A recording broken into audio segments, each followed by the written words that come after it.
Hello and welcome to the Lou Review Podcast. I'm your host, Rosa Hart, and today I'm joined by Amber Kaset. Thank you so much for being with me today. Thanks for having me. So, you and I haven't met in person, but we did have a fun preview call to get acquainted.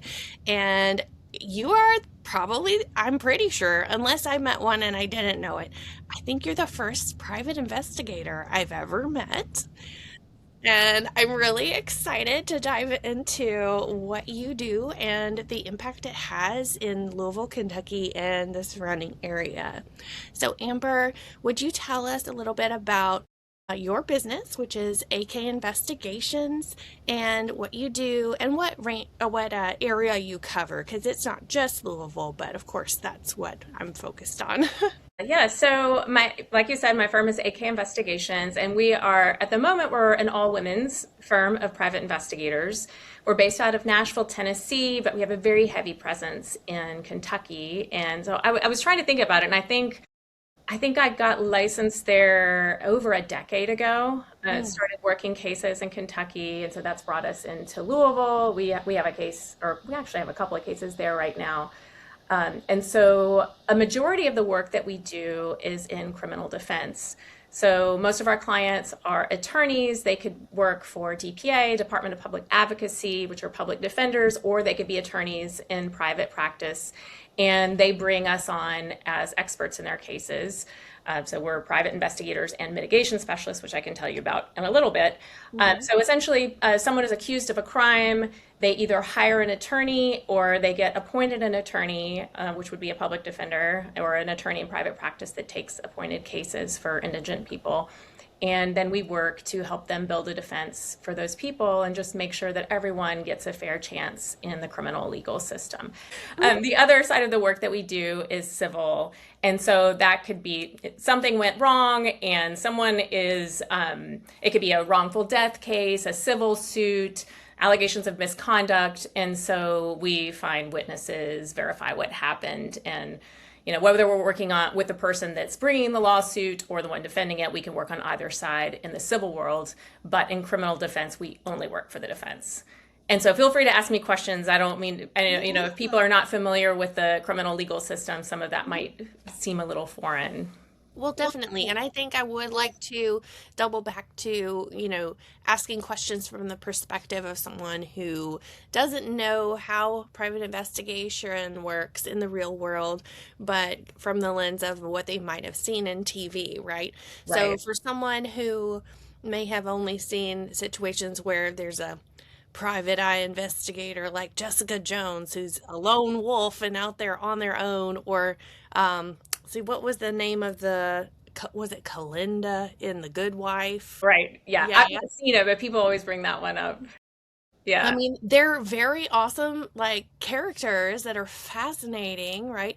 And of course, in TV shows and things like that, the focus is always like catching somebody cheating and things like Mhm. that. More of that than more corporate espionage, which might be more Right. boring, right? Yeah, I mean, yeah, it's very different. So in the criminal world, we're dealing with high level felonies. So anything from a small misdemeanor crime up to murder involving the death penalty. So we typically work on the more serious cases that we get involved on those on and conducting investigations on the fact side. So that would be like who did it, what did the person see, talking to witnesses and going through all the case materials and really parsing that out. So we essentially are doing the police work again, but looking at it from a different angle and developing new witnesses and possible defenses. And then on the other side, on these death penalty cases that we work, we'll do a mitigation investigation, which is essentially social history, biopsychosocial history on a person and going back several generations and learning about their lives and their families and where they came from and what sort of adversity they faced, and also some of the beautiful things about them and what makes them worth a life worth saving. Which in the work that I do, for me, that's everyone. because I don't believe in the death penalty.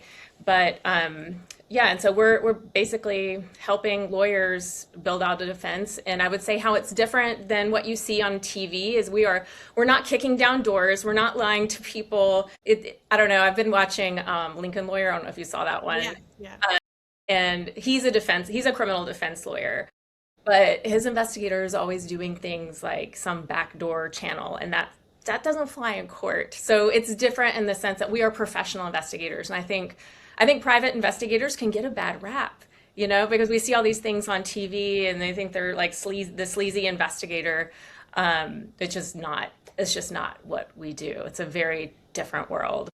Well, that could be one perception, but then on the other hand, another thing that is a common perception is a private investigator is someone you go to instead of the police when either you don't have enough evidence to go to the police to ask them for help with anything, or you, I don't know, like abduction cases or Right. trafficking cases maybe where it can get really sticky and things like that. And it sounds like you more work in cooperation with attorneys and the police and things like that. But did you ever work with more just like one-on-one clients who engage your services independently for things like that?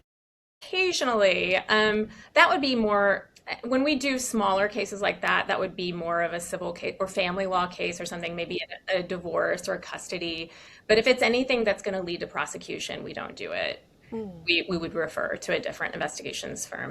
So there are firms that do that. That's just not the Absolutely. focus of your firm. Yes, exactly, exactly. And you asked me earlier what the areas where we work. So Mhm. we're licensed in Tennessee and Kentucky and Kansas, and we're about to be licensed in New York. And so those are the places where we're doing a majority of our work. But in death penalty cases, those are national. So we might get on one in a different state. And then a lot of the work that we do is in person. So we don't do a lot of picking up the phone and calling witnesses. Typically, we're out in the field looking for people in person, which is sort of how it may feel similar to doing police work. You got to make sure that you know that you're talking to the right person, and it's a lot easier to build rapport with someone when you're looking at them versus on the phone where they can just hang up.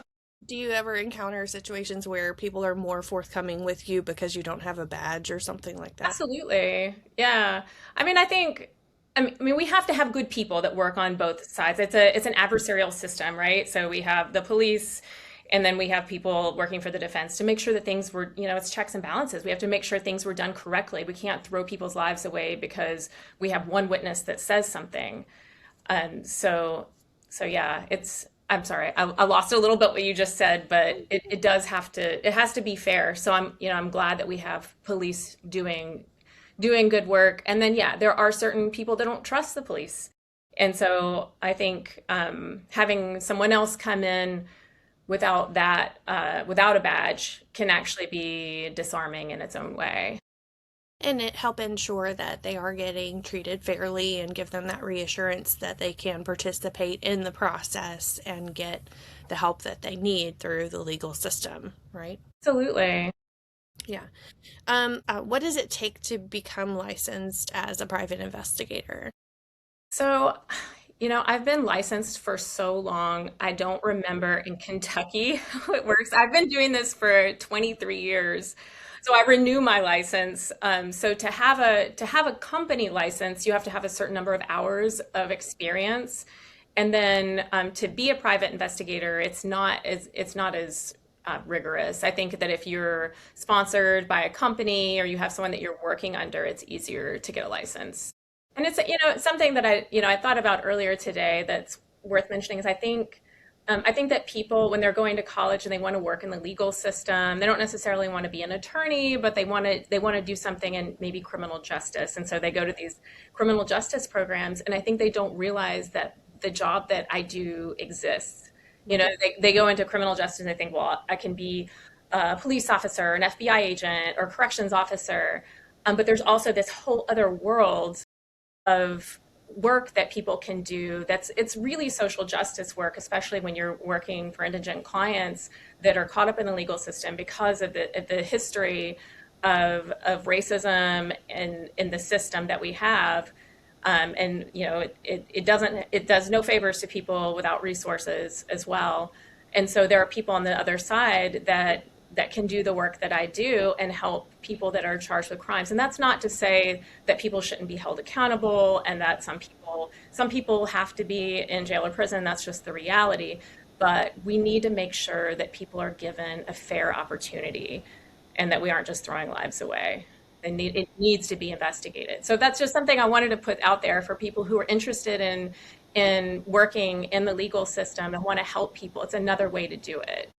And for that as a business model in that situation, if you are your services are engaged by an attorney who is appointed to represent said indigent client, then you would be getting paid, I guess, what, by the state or the county? Yes, it depends on the type of case. So if it's a state case or a federal case, but we get paid essentially through the courts or the government on those cases that are appointed. And so somebody who wants to get into the work, they could work at a firm like mine. They could work for DPA, which is what is in Kentucky, the Department of Public Advocacy, and they have all kinds of roles. There's investigators, mitigation specialists, social workers that work in this world. So it's really cool work. And how did you find out about it? I really fell into it. So I lived abroad for a few years during and after college, so I speak Spanish. And Oh, I came back and I got a job answering jail calls at the public defender's office in Nashville. I was 23. That's how I got my start. And I got in there and I was like, wow, this is really cool. Like we're helping people and it's, helping people in every part of the system. I mean, and so I don't know, I really fell in love with it. And because I speak Spanish, I quickly moved into a criminal investigator position because they needed another Spanish speaker. I can't believe they let me do that, but I'm really glad they did. And so yeah.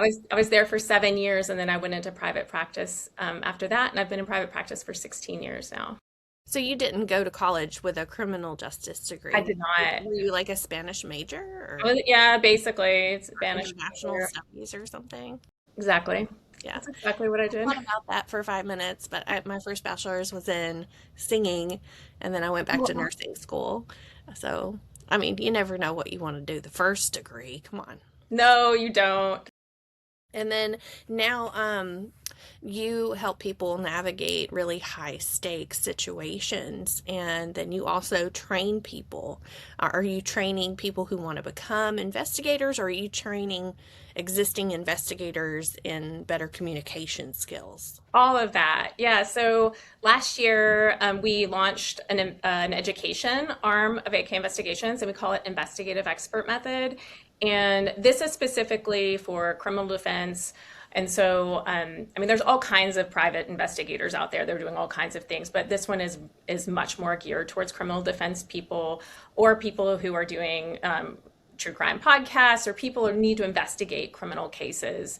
Journalists could also benefit from it as well. And so we launched last year, and yeah, we're just getting started with it. But for me, it's really legacy work because I've been doing this for a really long time. I still work cases. I'm still running the firm. And also, it got to the point where just training people in the same things over and over again. And so we created this through an online system so that people could, and it's done through case studies. So we have fake cases in the courses. And so a person can work through how to think like investigator and different skills that you pull from so that when people are out there investigating cases, they're not trying it for the first time on somebody's actual case or life because the stakes are so very high. That's why we created the course the way that we did. And so my team has been a big part of that as well. And it's really exciting. It's like, it's another way to give back to the criminal defense community and help people learn that don't always have access to training resources. Because there's not really a school that you go to learn to do criminal defense investigations.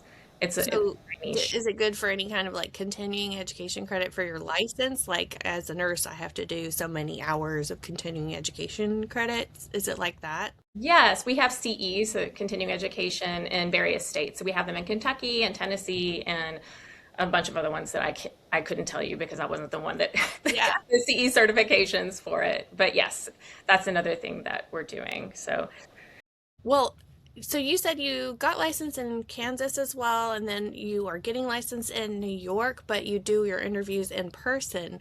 So that was kind of surprising to me because I was surprised you're gonna like go that far instead of just like the. I saw something on social media that Tennessee and Kentucky have the most bordering states of any other states. And so you're branching out beyond those. Yeah. Is that just because Nashville, you can get direct flights into those other states? Yeah, well, we started working, we got licensed, we're not licensed in Missouri right now, but we were for several years. During the beginning of the pandemic, we were on a very big capital federal death penalty case. And um, it was a great case at the time because we were helping someone, and it was such a large case that during the pandemic, but when we couldn't, I mean, you could think about it, we couldn't go into jails and prisons for a good while because that was like a cruise ship on land the way COVID was spreading during that time. So we started working in Missouri with some attorneys there. And then, just it's a relationship based business. It's how we get work typically as lawyers talk to each other and we do a good job. And so then they tell someone else. And so we got on, we have a couple of cases in Kansas right now. So we just maintained our license and we just fly out there and there are different states you don't have to be licensed in, but it's reciprocal. So you can work in another state for a certain number of days a year. Kentucky makes all the sense in the world. I mean, it's less than an hour to get there from Nashville. And so my team and I are, I mean, it's constantly, hey, I'm going to Murray today. I'm going to Louisville today. People are up there a lot. And then, yeah, New York was just a fun one. Yeah. I Another mean, place to take cases. found an excuse to go to New York. Okay. Have you been Exactly. to the Statue of Liberty before? I have not actually. I've Um, seen it, but I haven't. Have you been to it? yes. And so when I was little and learning to read, we had this book that I was learning to read on. So it was like not even a chapter book, right? And it was about the history of New York or like the history of the Statue of Liberty. And I remembered seeing pictures of like families standing in the crown of the Statue of Liberty and waving out the windows. And I was like, that is so cool. I wonder if I could do that. And I really hadn't seen anything advertised about it. But I wanted to take my kids, and I looked it up, and you can actually go up in the crown of the Statue of Liberty. But it is a whole extra thing, and you have to reserve it like 3 months in advance. And it is worth it. So when you go, please get a ticket, reserve it 3 months in advance, and go up in the crown of the Statue of Liberty. But let me tell you, I think my legs almost gave out on the way back and down. Walk. You have to take these tiny little steps That's that funny.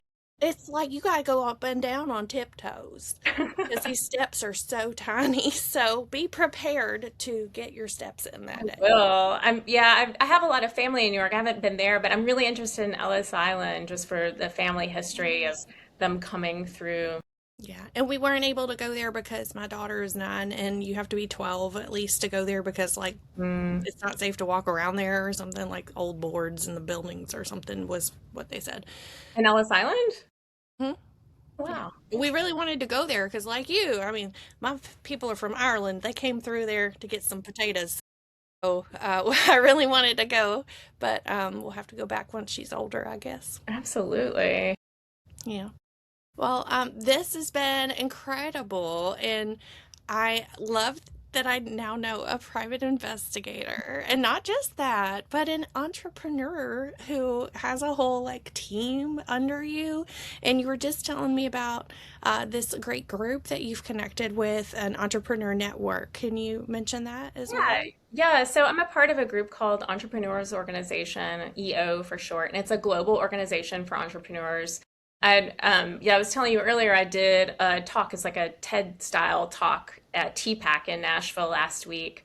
And so it's just a really great way to connect with other people in business and help each other. And yeah, it was an incredible experience getting up on a stage like that. Let me tell you, was Organizations like that helped you as a business owner to like learn better practices. absolutely. Yeah, just in every way. It's a bit of an island to run a business on your own, and I did my best, and I think that for the first many years, and then I joined EO a few years ago, and it really helped. And I I understand that Louisville doesn't have a chapter, so there are a lot of people in Louisville that come to Nashville for that. I met someone who does some kind of barrels for bourbon, I think, who has Oh, a business from the there. cooperage? Yeah, I don't remember the name of her business, but yeah, I met her and that was cool. Met her this week. Yeah. I can't remember the name of it right now because I haven't been there. Hang on, give me a second. I'm just gonna look it up. You're gonna find it. I'm gonna shoot. Yeah, give her a shout out. Tours. Is it from Kentucky Cooperage? I don't remember the name. That doesn't ring a bell. Hang on. Was it Marianne Eves? Couldn't tell you. First female bourbon master distiller since Prohibition. I don't know if it was her. Okay, because that would have been really cool if I could give her a shout out, but oh well, that's all right. Well, I'll hit you up later with her name, whoever it was. I was very impressed. It's a very cool business. And I love Louisville. We actually had a physical office there for a few years.